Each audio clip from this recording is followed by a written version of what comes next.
Boa noite, meus amigos. Iniciando a nossa live das quintas-feiras, no nosso projeto Encontros com o Clínico Geral. Essa noite nós vamos falar sobre um tema que foi sugerido por uma amiga seguidora. Há algumas semanas ela tinha me solicitado que falasse sobre isso, que se chama refluxo gastroesofágico. É um dado clínico que produz sintomas muito frequentes na população em geral. Então é um assunto importante para que a gente tecesse algumas considerações a respeito. O refluxo gastroesofágico ele acontece quando o conteúdo ácido do estômago retorna para o esôfago, causando sintomas tais como azia, que é aquela queimação, pode dar na boca do estômago, um pouco atrás do osso external, à altura do coração, e pode causar dor no peito, tosse e mais alguns outros sintomas, soluços, uma série de outros sintomas digestivos. E é necessário que a gente fale um pouquinho no início sobre o contexto de relação que tem o aspecto da natureza das mucosas do esôfago e estômago, definindo mucosa como o revestimento interno do órgão, o revestimento interno da víscera. Então a mucosa do esôfago é o revestimento interno dele, causado por células específicas, né? E o conteúdo, o revestimento interno do estômago também constituído por células específicas do estômago. É bom dizer que a mucosa do estômago, ela nasceu, vai viver a vida toda e vai morrer no meio ácido. Então ela foi feita para isso. Existem alguns mecanismos de proteção da mucosa, mas ela foi feita, fabricada, criada para tolerar meio ácido a vida inteira. Já a mucosa do esôfago não, ela tolera muito mal, produz irritação quando o ácido toca no esôfago, na parte interna, irritação, dor, inflamação, uma série de sintomas. Então, a mais importante complicação, mais comum complicação desse refluxo, que não é para acontecer, porque existe um esfíncter que fica fechado entre o estômago e o esôfago, e esse esfíncter só abre quando você engole saliva, toma líquidos ou se alimenta. O resto do tempo ele fica todo fechado. Algumas pessoas têm o esfíncter um pouco mais relaxado, o que facilita o refluxo desse ácido para o esôfago. E então, a primeira complicação seria a esofagite, que é a inflamação da mucosa do esôfago, aquilo fica vermelho, irritado. Depois de algum tempo, pode formar umas erosões, umas pequenas feridas, que se juntam, podem formar uma úlcera de esôfago, que essa úlcera produz muita dor e que pode sangrar. Essa úlcera pode sangrar, causar uma hemorragia importante, né? E, finalmente, a complicação mais temida a médio e a longo prazo é quando, de tanto sofrer irritação pelo ácido, essa mucosa do esôfago, ela vai sofrer transformações no seu formato, no seu tipo celular, produzindo o que se chama de umas displasias, são alterações no formato da forma da célula que propiciam o desenvolvimento de células malignas, células cancerosas.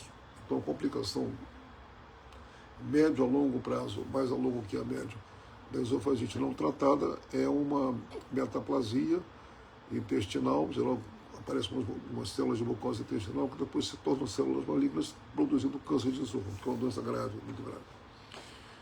Então, é muito importante que a gente não deixe, se está com sintoma de azia, sensação de refluxo, aquela sensação que é quase um conteúdo que vem quase até a boca e que não é provocado por ânsia de vômito, ele vem espontaneamente. Então, aquilo vem e a gente dá uma sensação de um gosto ruim, assim, a pessoa acorda de madrugada com aquela sensação de um fel, um pouco de bilha, às vezes que está junto com ácido, então aquela sensação de fel ardido, às vezes engasga com aquilo, senta na cama, tosse, a sensação muito desagradável.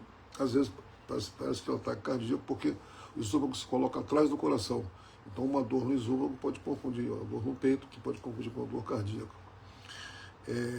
Então, dito isso, vamos falar sobre o relaxamento do esfíncter. O relaxamento ele pode ser espontâneo, ele pode ser, a pessoa nasceu com esse relaxamento, ou pode ser causado por uma hérnia de hiato. A hérnia de hiato é uma situação em que o estômago, uma parte dele fica dentro do tórax, ele vai acima do diafragma, passa pelo hiato, que é o buraco, o orifício onde entra o esôfago dentro do estômago, e essa hernia de hiato faz com que o esfíncter fique mais frouxo, facilitando o refluxo.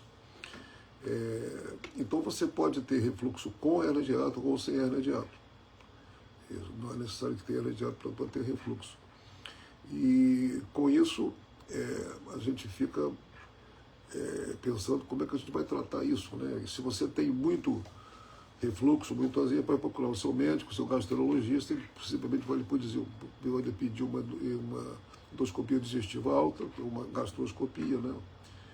E onde se vê esôfago, estômago, primeira e segunda porção do duodeno, e vai se notar se existe esofagite, se o grau da esofagite, se é muito leve, se é intenso, se tem formação de úlcera, se tem alguma área possível de metaplasia, com a mudança daquelas células, que ele faria uma biópsia do local para ver se tem alguma coisa que tenha que alertar o paciente, que tem que fazer algum tratamento, fazer endoscopias frequentes para poder pegar alguma transformação precocemente, né, em relação à doença maligna, que se fala.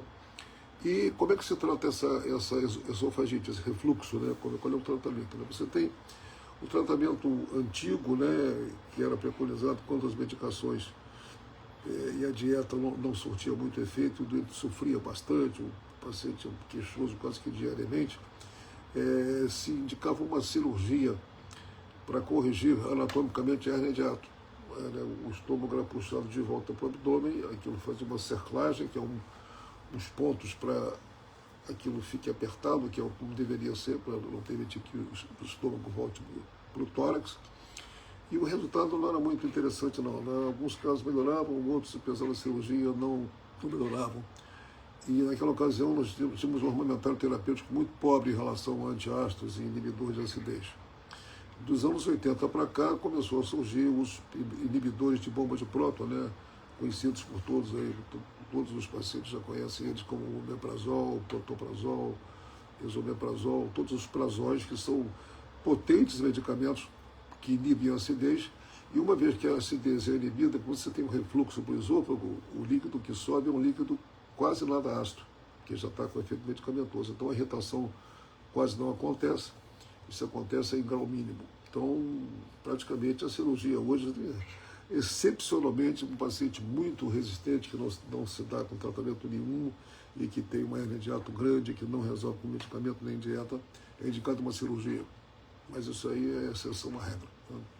Então, quais são os hábitos que você precisa fazer? Tem alguns hábitos, algumas coisas em relação à dieta, em relação ao tratamento. Os hábitos que todo mundo que tem refluxo vai se beneficiar desses hábitos, que seriam, primeiro, se você está com excesso de peso, procura um endocrinologista, o seu próprio médico, um nutricionista, para você perder peso. Você está com excesso de peso, o abdômen está globoso, tem muita gordura no abdômen que compete com o estômago e empurra o estômago para trás, e quando você enche o estômago de comida, é mais fácil voltar comida para o esôfago. Não se deitar após as refeições, isso é primordial, né? Você está com o estômago cheio, você deita na horizontal, facilita com que o líquido ácido, né, o suco digestivo, né, o sumo digestivo, o bolo digestivo, volte para o esôfago. Se você é daquele tipo que não aguenta ficar sem uma cesta, tem que dormir depois do almoço, senão você não é o mesmo, não consegue, o seu dia não rende por algum motivo, então eu te aconselho a você dormir ou fazer um cochilo numa rede ou num sofá, cabeceira sempre elevada, né? Nunca na horizontal, porque você facilitaria o refluxo. Outra coisa importante, jantar frugal, jantar pouco, né? Não deixar para você a refeição principal, jantar, que por motivos óbvios você não vai dormir com o estômago cheio, na horizontal você vai ter refluxo a noite inteira, que vai lhe incomodar bastante. E aí você deve dormir no mínimo 3 horas após a última refeição. Aí você já fez a digestão, o estômago já esvaziou, você reduz muito a chance de ter refluxo. Cuidado com cigarro, né, tabaco e álcool, né? Deve evitar usar álcool à noite, que ele relaxa o esfíncter, o cigarro também. O cigarro não deve fumar nunca, por vários motivos, sabidamente danoso à saúde. Então, nada de fumo e álcool à noite deve ser evitado, no máximo até às 18 horas. Né? E um último conselho, que às vezes faz a diferença,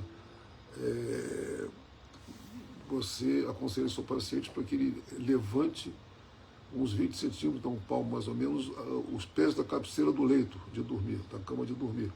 Porque ele vai ficar com uma leve inclinação para cima, 10 graus, que não atrapalha em nada, você não vai escorregar para baixo, nem vai te dar nenhum desconforto para dormir. E aí o sulco gástrico tem que vencer um pouco a gravidade para voltar para o esôfago, porque é mais difícil. Então, às vezes, um detalhezinho desse pode fazer a diferença nos sintomas para algum paciente. Em relação ao medicamento, o seu médico vai ver, de acordo com a endoscopia, o grau de